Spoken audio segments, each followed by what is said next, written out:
Howdy, and welcome to Wise About Texas, the award-winning Texas history podcast. I appreciate you tuning in today for a little bit of Texas history.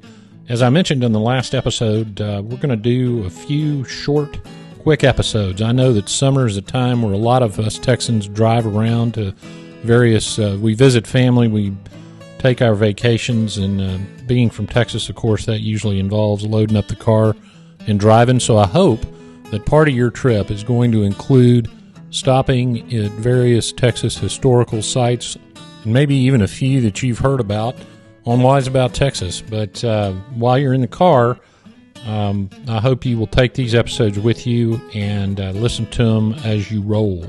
I know I've got a couple of road trips planned, and we're gonna hit the road and visit the various counties of Texas, and that's what I want to talk about today, is some of the Texas counties. Now, I got to thinking, I found this story the other day about counties of Texas that it was called Ghost Counties of Texas, so that caught my interest, and I read about it, and so I'm going to lay it on you today. And it got me thinking, I don't know how many counties I've been to in the state of Texas, a lot, probably most, but I'm going to write that down, keep track, and see how many we can get done while I'm on the road with my family this summer. The Ghost Counties of Texas are counties that either were created but never were held invalid by a particular Supreme Court case, which I'll discuss. Counties whose names have been changed, so they exist but under a different name. Some counties were created and their territories were entirely changed. Some counties were organized or created but never organized, that have been now repealed by the legislature. And then we have a few that were created, organized, up and running, and were seized by the state of Oklahoma with the cooperation of the United States government. And yes, I said those words on purpose. If you go back and listen to episode 29, the Greer County land grab, and you will learn how Oklahoma took Greer County.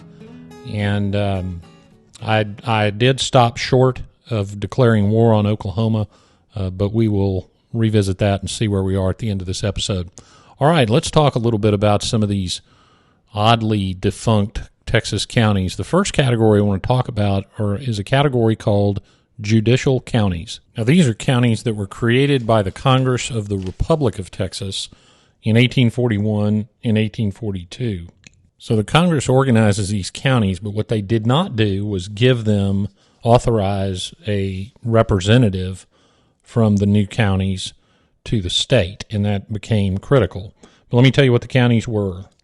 The first was Burleson. Now, here we go. We're starting with a county that you're already familiar with, Burleson County. County seat's Caldwell.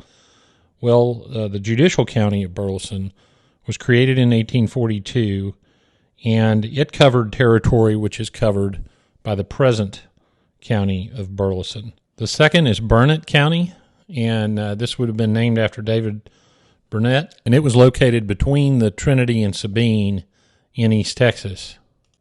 Now, here's a little fun fact for you. If you go into the laws if you search the Texas legislative acts, you will not find any act repealing Burnett, the original Burnett County.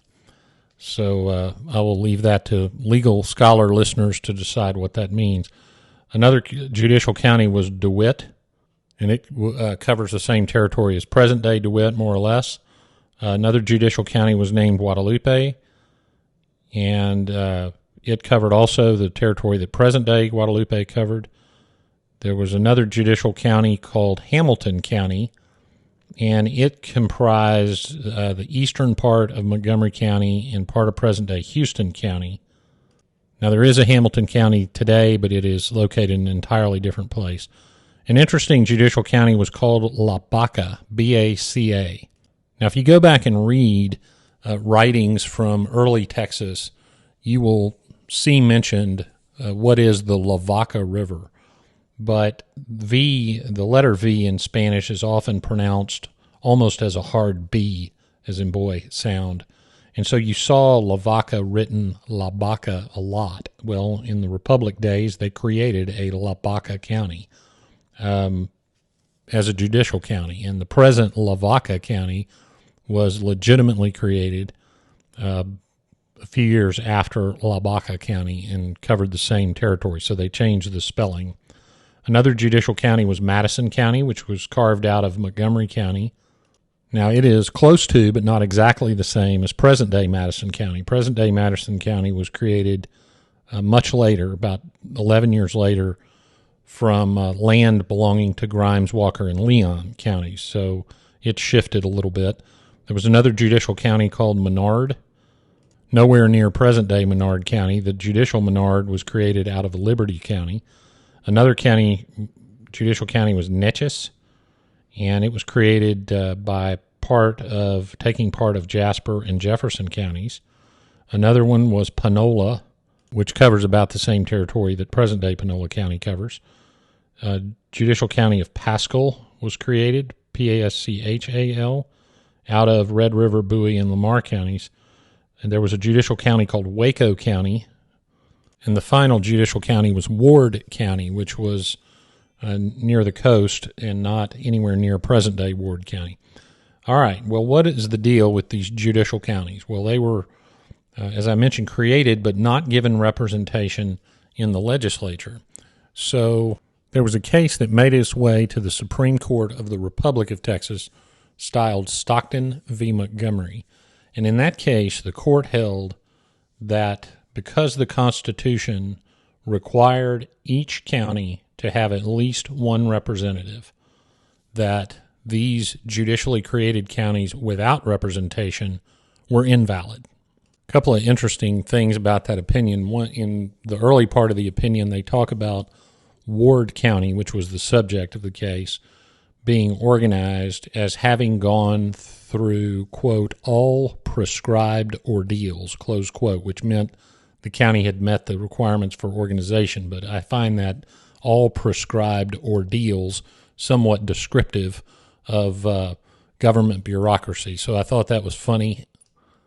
And the part of the Republic's Constitution that they were discussing contemplated legislative representation consisting of one set until the population shall reach 100,000, which at the time must have seemed a lofty goal, which is interesting to think about as we sit here in 2019 with Texas being the fastest growing state in the Union. Another funny thing late in the opinion, the author, Justice Hutchinson, who was a district judge but by law sat on the Supreme Court, said that he could discuss more about the law from the U.S. Supreme Court, but that the opinion had already gone on too long. So I think all of us judges who write opinions could take a lesson from that one. All right, what about counties whose names have been changed? Well, there was a municipality before Texas independence called Bevel, and that municipality changed its name right before Texas independence to Jasper, which became the name of the county, and the municipality of Bevel pre-revolution became Jasper County after the revolution. There was a county named Buchanan, same as Lake Buchanan. That name was changed to Stevens County, which it is today. There was a county called Columbia County. Columbia County, as you might expect, was pre-revolution. It was the name of a municipality. The name had been changed from Brazoria to Columbia, and then right before the revolution, it was changed back to Brazoria, and that became the name of the county, one of the largest in Texas, Brazoria County.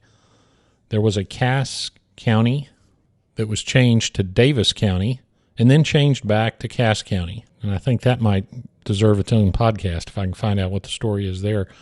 There was a county of Harrisburg. Harrisburg, right after independence, or shortly after independence in 1839, became Harris County, the largest county in the state of Texas. There was a municipality pre-revolution that you've heard about on this podcast and read about, no doubt, called Mina, M-I-N-A. Shortly after independence, name was changed to Bastrop County, which it remains. There was a Navasota County that was created about the same time as these judicial counties, but had representation. and that name within about a year was changed to Brazos County, which it remains, home of Texas A&M University.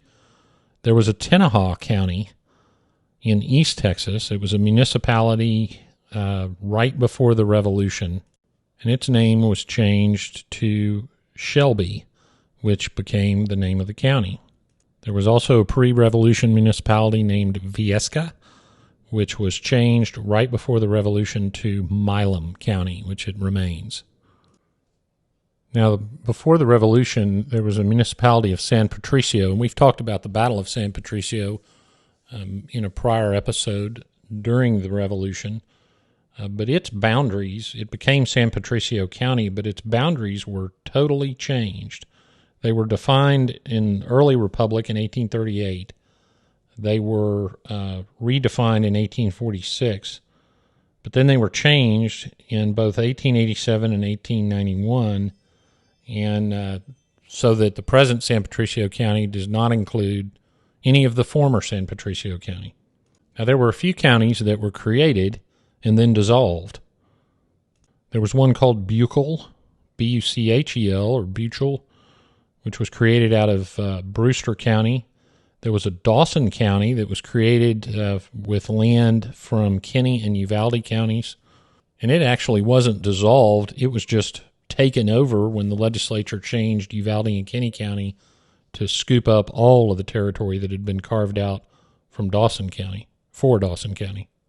Another county created in Brewster County was Foley County, and then north of there was a county called Wedgeforth County.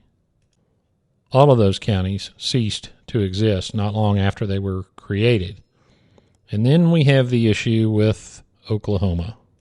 Now, I mentioned in episode 29 of Wise About Texas, you can hear about Greer County, which was litigated away from us. There were two other counties that were created in 1848 and 1850. In 1848, the county of Santa Fe was created, and it had a very elaborate description of its boundaries. And then there was a county called Worth County, which was created in 1850. The boundaries for Santa Fe County describe the source waters of the Rio Grande and the Red River, and would have been in the north, what is now the northwest part of the Panhandle. Worth County was, the boundary started in the Rio Grande and was near El Paso, basically is where it was. But in 1850, Texas gave some land back to the United States, and that's what helped create the straight line borders that we have in West Texas. And the land that comprised Santa Fe County and Worth County disappeared from the Texas land rolls and became part of New Mexico.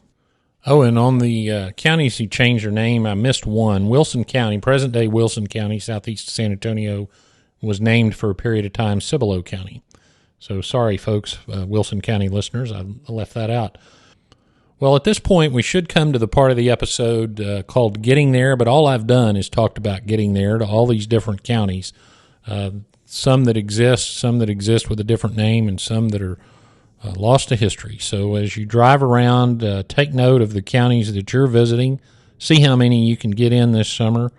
Always a good idea to take a picture by the courthouse to show where you've been, and be safe on the roads out there. And that wraps it up for another episode of Wise About Texas. I hope everyone has a wonderful summer. We'll be coming at you fairly quickly with another short episode. Go out and do something for Texas today. And until next time, God bless Texas, and we'll see you down the road.